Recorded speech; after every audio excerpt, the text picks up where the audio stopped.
Thanks a lot for clicking on the video. एक बार फिर से आपका बहुत बहुत स्वागत है। And what do we do here? We practice natural English here. Correct, we practise speaking English naturally here. देखिए, नेचुरली पे इतना ज़्यादा जोर इसलिए देते हैं हम because we can't always translate Hindi sentences into English to express ourselves naturally. एक कुछ कई बार क्या होता है ना, जब हम हिंदी के सेंटेंसेस को ट्रांसलेट करते हैं वर्ड्स को, तो मैसेज तो जैसे तैसे चला जाता है, लेकिन feelings are left behind. Feelings को एक्सप्रेस नहीं कर पाते हैं हम, सिर्फ मैसेज जा रहा होता है, राइट? तो इन सेशंस को, इस सेशन को आप पूरा देखिएगा। By the end of this session you will understand the logic of spoken English, कि इंग्लिश में सोचना कैसे है और जो मन में फीलिंग है उसको एग्जैक्टली कैसे एक्सप्रेस करना है। हिंट दे देता हूँ, वर्ड्स को ट्रांसलेट मत करिए, सिचुएशन के बारे में सोचिए that you are trying to describe. कुछ छोटी छोटी बातें करेंगे हम, उन बातों को अपने शब्दों में कहने की कोशिश करिएगा, राइट? एक सेंटेंस को 20 तरीके से कहा जा सकता है, राइट? तो जैसे अगर मान के चलो हम किसी से मिले सबसे पहले और हमें वो लग रहा है टेंशन में, हम पूछें यार टेंशन में लग रहे हो, तो इस बात को मैं कैसे कहूँ? आप टेंशन में लग रहे हो। You look so stressed. Correct, you look stressed. You look stressed. Stress word जो है वो कॉमनली यूज होता है हिंदी में, हम मिला के कहते हैं टेंशन में। टेंशन एक्चुअल में टेंशन होता है खिंचाव, राइट? और स्ट्रेस होता है मानसिक तनाव। तो ये छोटे छोटे वर्ड्स हैं जो हमने हिंदी में मिक्स कर रखे हैं इंग्लिश के, और उनको ही हम इनएप्रोप्रिएट वर्ड्स को इंग्लिश में लगाते हैं। अगर मैं ऐसे कह भी दूं यू लुक इन टेंशन, तो ये टेक्निकली करेक्ट है। Despite being technically correct, it doesn't convey your intended message meaning, right? वो मैसेज नहीं जाएगा, मैसेज जाएगा, फीलिंग नहीं जाएगी, राइट? तो कोई टेंशन में दिख रहा है हमें, you look stressed. You look so stressed. Right? अगर पूछे भाई क्या टेंशन है, क्या टेंशन है, फिर से Why you tension, look so stressed? What's the worry?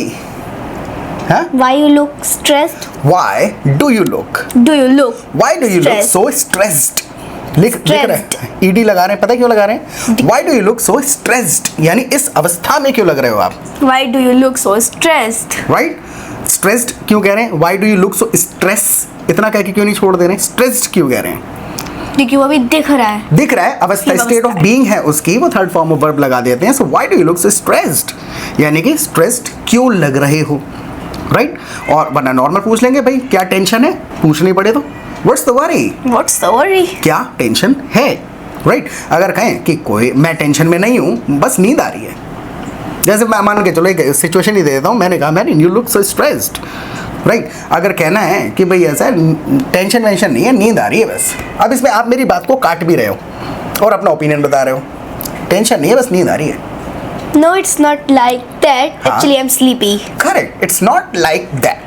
ऐसे एक्सप्रेशंस हमें याद करने होते हैं, इट्स नॉट लाइक दैट कहीं पे भी इस्तेमाल कर सकते हैं, ऐसा नहीं है। It's not like that, actually I am sleepy, ऐसे कह दीजिए। It's not like that, rather I am sleepy. जो आपने एक्चुअली कहा ना, रादर कह दो, रादर का मतलब है बजाय, बल्कि, इसके बदले। Actually sounds better. हाँ, but rather sounds more specific, यानी रादर से एकदम समझ में आ जाएगा मैं तुम्हारी बात लिटरली काट रहा हूँ, ऐसा नहीं है, बल्कि उसका उलट बजाय ऐसा है। हाँ, so I am not stressed, rather I am sleepy. What the point? किसी को कहना पड़े हमें अरे यार टेंशन मत लो, फिर से टेंशन वर्ड इस्तेमाल कर रहे हैं यहाँ। Don't be stressed.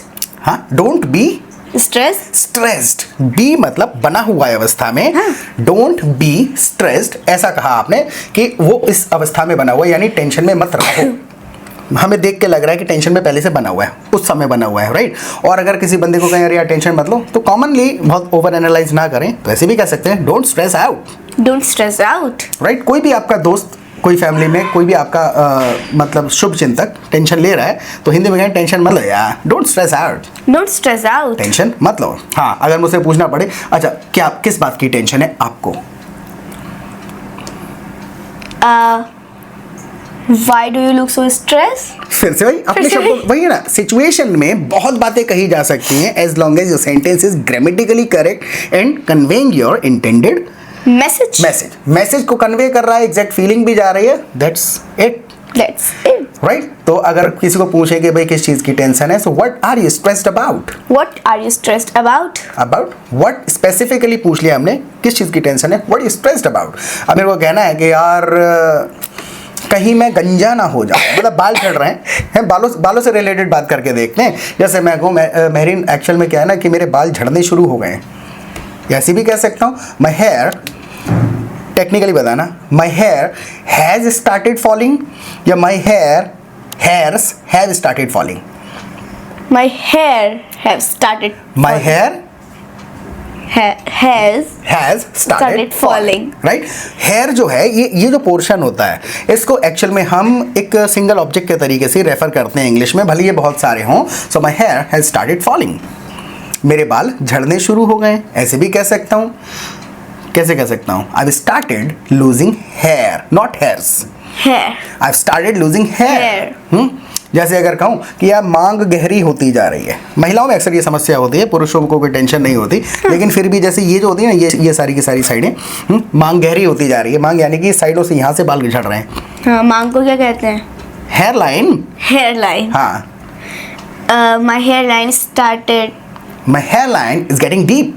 My hairline is getting deep. Right? My hairline looks deep. My hairline looks deep. Right. Hair line को कहते हैं. और अगर एक्चुअल में मांग के दो मीनिंग है. क्या? जैसे अभी तुम अपनी मम्मा से your mom was doing your hair, your mom was doing your hair. Hindi में कहते हैं ना, बाल काट रही थी, बना रही थी. हैं. अगर हिंदी में कहना होता मम्मा बाल काट रही थी तुम्हारे, तो My mom was doing my hair, braid my hair. Right. नहीं, ब्रेड का मतलब है गूंथना, चोटी बनाना है. So my mom was braiding my hair, तो चोटी बना रही थी और बाल सिंपल काट रही थी कंघे से. So my mom was combing my hair, कंघी का उस पर ज़्यादा एम्फेसाइज कर दिया. और नॉर्मल डूइंग का मतलब है जनरल, एक स्पेसिफिक जनरल बात कह दी आपने. My mom was doing my hair. My mom was और doing तुम्हें my कहना पड़ता ऐसा करो मम्मा, साइड की मांग निकाल दो. बीच की निकाल दी, कहाँ की झाबी निकाली है? निकाली नहीं है. निकाली ही नहीं है. हाँ, कहना है कि मम्मा साइड की मांग निकाल दो. वो साइड की मांग निकाल दो. हाँ. तो यहाँ पर हम हेयरलाइन जैसा वर्ड ना I इस्तेमाल want करते. right side hairline. देखो टेक्निकली आप 100 तरीके से कह सकते हैं, लेकिन part my hair, Part my hair. Part my hair on the left side. Part my hair on the left side. What the point? जैसे कि कहूँ कि भाई बीच की मांग निकाल दो. Part my hair on the center. In the middle. In the middle. Part my hair in the middle. बीच की मांग निकाल दो. Okay. What the point? अच्छा, मैं ये कह रहा हूँ कि थोड़े थोड़े मेरे बाल सफ़ेद हो रहे हैं. थोड़े थोड़े बाल सफ़ेद हो रहे हैं. अब एक्चुअल में हम हिंदी में कैसे सोच रहे हैं, मेरे थोड़े थोड़े बाल सफ़ेद हो रहे हैं, तो हमें लग रहा है 2, 4, 5. लेकिन लॉजिकली हमको ये देखना है, जब तक आपको बहुत टेक्निकली नहीं बताना हो कि 10 या 12. एक्चुअल में हम हिंदी में गिन के थोड़ी बता रहे होते हैं 10-12. तब तक हम इसको एक सिंगल ऑब्जेक्ट के तरीके से रेफर My करें. hair getting Some of white. my hair Some of my hair getting white. turning white. Getting white. Getting अपने आप में अवस्था होती है, कह सकते हैं टेक्निकली, लेकिन टर्न हो रहे हैं, ब्लैक से वाइट हो रहे हैं. So some of my hair has turned white. White. Some of my hair has Turn. Turned white. ये लहजा है इंग्लिश में बोलने का. अगर आप उसको हिंदी के स्टाइल में इंग्लिश को बोलेंगे ना, तो it will sound very awkward and unnatural to someone who can not translate your sentences into English. English from Hindi. From Hindi. Hindi जिसको नहीं आती है वो मिलान नहीं, लाइक मैंने कुछ उल्टा सीधा बोल दिया ना, सो उसको अजीब से लगेंगे जो आपके सेंटेंसेस को पहले हिंदी में ट्रांसलेट नहीं कर पा रहा है. So your sentences will sound unnatural to someone who can't translate your sentences into Hindi before understanding them. Now I said it correctly. Word order आगे पीछे हो गया था. हैं, तो हम हिंदी को ट्रांसलेट करके बोलेंगे तो इंग्लिश में भी पहले हिंदी में ट्रांसलेट करके समझना पड़ेगा, वरना नेचुरली कहेंगे some of my hair has turned white. मेरे कुछ कुछ बाल सफ़ेद हो गए. कहूँ मेरी कलमें सफ़ेद हो गई हैं. पता था यही कहोगे. जैसे कहें तुम मुझे अच्छे तरीके से जानती हो. You know me better. हाँ, you know me inside out. अच्छे तरीके से अंदर बाहर, मतलब वो एक ऐसी फीलिंग है जैसे कि मैं अब नेक्स्ट स्टेप क्या है मेरा, बहुत अच्छे तरीके से किसी को जानना. I know you very well भी कह सकते हैं. हाँ. You know me well. You know me very well. हाँ, you know me inside out, यानी कि मैं अगला स्टेप क्या लेने वाला हूँ, यानी बहुत अच्छे तरीके से तो इनसाइड आउट कह देते हैं. You know me inside out. You know me inside out. I hope you got the point. देखो एक्चुअल में इन बातों को सीखने का 300-400 तरीके की ऐसी ही बातें हैं जो अपने तरीके से बोली जाती हैं, सिचुएशंस के हिसाब से हमें वो फ्रेजेस रटने पड़ते हैं और उनको सीखने का बेस्ट तरीका पहले मैं बताता हूँ, फिर बहुत इंपॉर्टेंट हम हेयर फॉल के ट्रीटमेंट वगैरह की भी बातें करेंगे।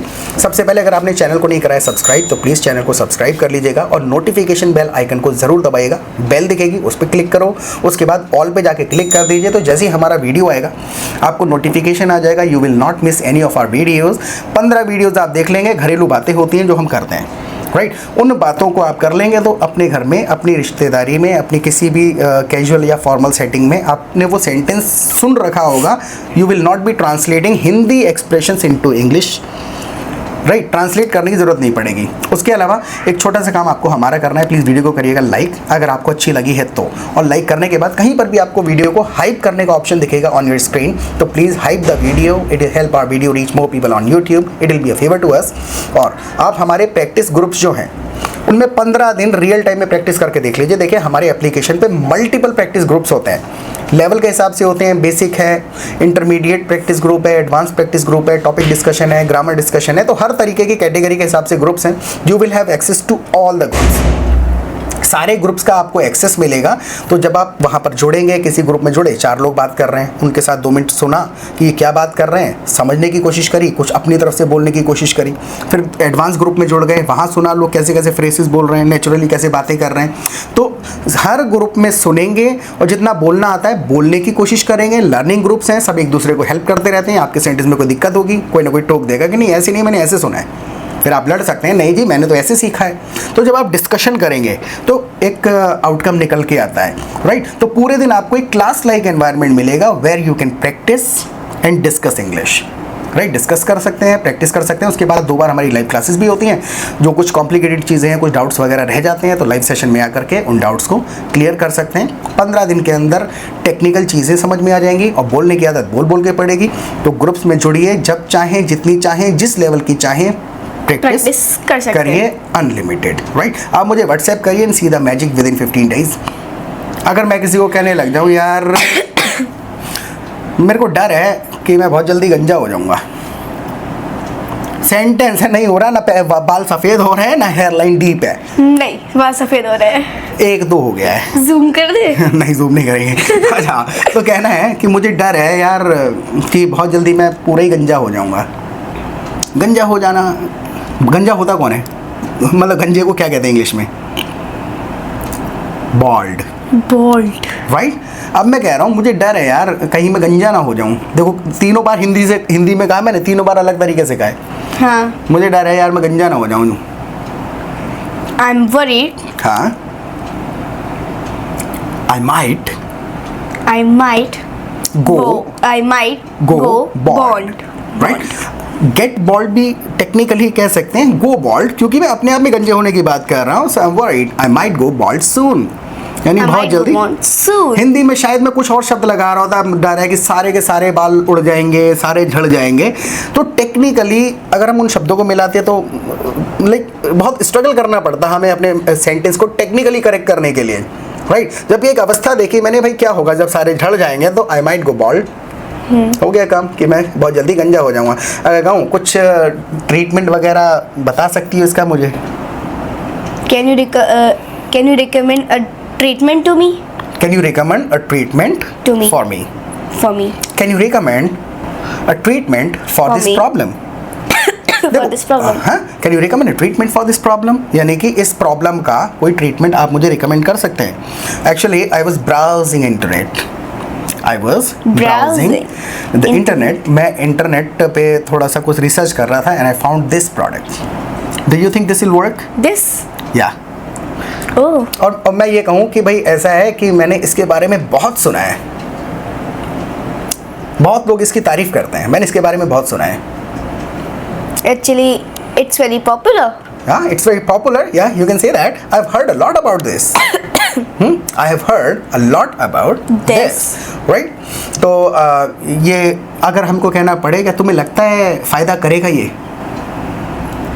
Do you think it will work? Correct. आप देखिए सुनते समय ना लॉजिकली होता क्या है, हम स्टोरी बना लेते हैं, हम उन टेक्निकलिटीज़ को सोचते नहीं। मैंने हिंदी में कहा क्या तुम्हें लगता है ये फ़ायदा करेगा? फ़ायदे के लिटरल अगर हम ट्रांसलेशन देखें तो होता है बेनिफिट हाँ. या प्रॉफिट, राइट। जबकि मेहरीन ने यहाँ पर क्या कहा, do you really think it will work? तो काम कर जाना, do you really think it will help? फायदे के लिए हेल्प कह देंगे, do you really think it will help? हाँ, तो अगर कहना है हाँ यार ट्राई कर लो, ट्राई कर लो, ट्राई करने में क्या जा रहा है? Yes, you can try it. Yes, you can try. Yes, you go can. ahead. What's the harm in trying? What's the harm in trying? Right? यानी कि क्या नुकसान है ट्राई करने में? What's the harm in trying? या इन try करने में नुकसान भी क्या है? प्रीपोजिशन याद रखना है. What's the harm In trying. in trying? Try करने में जा भी क्या रहा है? इस तरीके से कहते और आगे और ऐड कर देना है. ज़्यादा महंगा भी नहीं है. And it's not too expensive either. Correct. It's not so expensive either. Either. Too expensive भी कहा जा सकता है, so भी कहा जा सकता है. Too का मतलब है हद से ही ज़्यादा, very expensive ज़्यादा नहीं है, so का मतलब ये ज़्यादा नहीं है. And it's budget friendly too. हाँ, it's budget friendly. You can afford it. You can buy it, right? So it's not very expensive either. क्यों लगा दिया लास्ट में? नेगेटिव वाला भी. नेगेटिव वाला भी है, मतलब फीलिंग ऐसी वाली थी कि नुकसान भी नहीं है ट्राई करने में, है? What's the harm in trying? यानी नेगेटिव जैसा है, क्योंकि फीलिंग है नेगेटिव जैसी, भले हमने उसमें ना शब्द नहीं इस्तेमाल करे हों. And it's not very expensive either. It's budget friendly. What the point? Really? हाँ, तो अगर मैं कहूँ कि alright I am gonna go for it, तो मैंने क्या कहा? I am gonna go for it. Okay, मैं इसे ट्राई करूंगा. या गो फॉर समथिंग का मतलब है किसी चीज़ को पिक कर लेना, चूज कर लेना, प्रोसीड करना, राइट? जैसे कि हम किसी स्टोर वगैरह पे खड़े हुए हैं और वहाँ पर चलो कहीं रेस्टोरेंट में बैठे, इमेजिन कर लेते हैं. हाँ, वहाँ पर हमको उसने कहा कि कोल्ड कॉफ़ी लेंगे या हॉट कॉफ़ी लेंगे. आप कहिए मैं तो भैया कोल्ड कॉफ़ी लूँगी. I'll go for. I will go for cool coffee. Cool? Cold coffee. I'll go for a cold coffee. मैं cold coffee लूँगी. तो go for something का मतलब है to choose something, to like decide something, right? So all right, I'll go for it. अगर कहूँ हाँ try करके देखूँगा. I will try it. I'll give it a try. I will give it a try. I'll give it a try. किसी चीज़ को try करना. जैसे मैंने एक सेंटेंस दिया आपको बोलने के लिए, अब मैं कहूँ अच्छा इसको बोल के देखो. Give it a try. Give it a try. Getting my point? तो आप देख रहे होंगे बोल के देखो, और दूसरे में कह रहे हैं गिव इट अ ट्राई. तो ये कुछ ऐसे एक्सप्रेशंस हैं that we need to learn by listening. सुन के समझ में आते हैं रियल टाइम में. तो जब आप वहाँ पर रियल टाइम में प्रैक्टिस कर रहे होंगे ना, तो आप एक्चुअल में हिंदी के शब्दों को ट्रांसलेट नहीं करेंगे. आपका फोकस, आपका गोल होगा कि जल्दी से कुछ भी कर आके जोड़ जाड़ के मैं मैसेज को कन्वे करूँ ड्यूरिंग द कॉन्वर्सेशन, क्योंकि इतना टाइम नहीं होता है, राइट? अगर किसी बंदे ने कह दिया which state are you from, तो Which state are you from? हाँ, क्या आंसर करते हैं क्विकली? I'm from Badaयूं. I am from Badaun. I belong to Badaun. है, I come from Badaun. I was born in Badaun. My forefathers were from Badaयूं. My ancestors were from Badaयूं. I have been living in Badaयूं. I have been in Badaयूं. इसमें हुआ क्या? सबका मतलब लगभग उस सिचुएशन में मैसेज पहुंचा. हाँ. राइट तो हमें ये सारे ऑल्टरनेटिव्स पता होना बहुत ज़्यादा ज़रूरी है. अगर हमने एक सेंटेंस का एक ट्रांसलेशन सीखा है तो डेफिनेटली वील गेट स्टक. कहीं ना कहीं आके अटक जाएंगे. वो ट्रांसलेशन वहाँ पे मैच नहीं कर रहा होगा सिचुएशन में. भले हमें पता होगा लेकिन सेटिंग्स का फ़र्क होता है. कभी आप फ्रेंड सर्कल में बात कर रहे होंगे, कभी फॉर्मली रिश्तेदारी में बैठे होंगे, कभी ऑफिस में किसी फॉर्मल सेटिंग में होंगे. तो हर अवस्था के हिसाब से अलग फीलिंग को एक्सप्रेस करने वाले सेंटेंस स्ट्रक्चर्स होते हैं. इसीलिए आपको लगता है कि यार मन में तो था सेंटेंस, बोलने की हिम्मत नहीं हुई, क्योंकि लॉजिक समझ में आ रहा होता है कि यार despite being grammatically correct my sentence conveys the message but it doesn't express Exact feeling. Exact feeling नहीं जा रही होती, इसलिए वो मन में आप रख लेते हैं, बोलते नहीं हैं. फीलिंग 20 तरीके से अलग अलग अवस्थाओं में एक्सप्रेस करी जाती है. So is there anything else you want to ask me? Oh, हाँ. do you remember What I need? No, I don't remember. Did you tell me? Yes, 100 times, more than 100 times. Okay, what are you talking about? House dress. House dress. Okay, has your teacher told you which house you're in? Yes, my house is green. Okay, you're in greenhouse. But I remember some days ago you told me you were in Jal. Jal is a section, not a house. Okay, Jal is a section and you are in greenhouse. Greenhouse. Okay, and which house is Ayan in? Maybe Ayan is in Red House. Red House. All right. So I'll get you both the uniforms tomorrow. Tomorrow. Yeah, because the school is closed today. Sure? Are you sure? I'm damn sure. Damn sure का मतलब है more than sure. Pretty sure. Pretty sure थोड़ा थोड़ा कह सकते हैं. I'm pretty sure. I'm damn sure. So I'm gonna get them the uniforms when Tomorrow. tomorrow. Right हाँ, तो जब आप थोड़ी ब्रोकन इंग्लिश बोलेंगे तो ऑटोमेटिकली वो करेक्ट हो जाती है. Why are you coughing a lot? I think I have a cold. Okay. Actually, I had too much ice creams. You? I had too much ice cream. हाँ देखो, हर जगह पर तुम ना एक छोटी सी आदत पड़ गई है that you need to let go of. What? Let go of का मतलब है छोड़ना, त्यागना, मतलब कि कम कर देना इस तरीके से I know. आदत को. हर जगह पर तुम जहाँ पर ज़्यादा कहना चाहती हो वहाँ पर TOO वाला टू मच कह देती हो. I don't know. टू बहुत ज़्यादा कॉमनली हम तब इस्तेमाल नहीं करते हैं. कैजुअल कॉन्वर्सेशन में TOO वाला हम टू तब लगाते हैं जब हम कहना चाहते हैं हद से ही ज़रूरत से ज़्यादा नेगेटिवली, जहाँ पर हम थोड़ा सा फ्रस्ट्रेशन एक्सप्रेस करना चाह रहे हैं. जैसे कि he is too annoying, it's too expensive, I can't buy it. तो जहाँ पर हम थोड़ा सा नेगेटिविटी को दर्शाते हैं, डिससेटिस्फेक्शन को दर्शाना चाहते हैं, वहाँ पर हम TOO कहते हैं. तो यहाँ पर आपको कहना चाहिए था I had a lot of ice cream. I had a lot of ice creams. I at a lot of ice cream. 8. हाँ, Okay. व्हाई कांट यू से 8?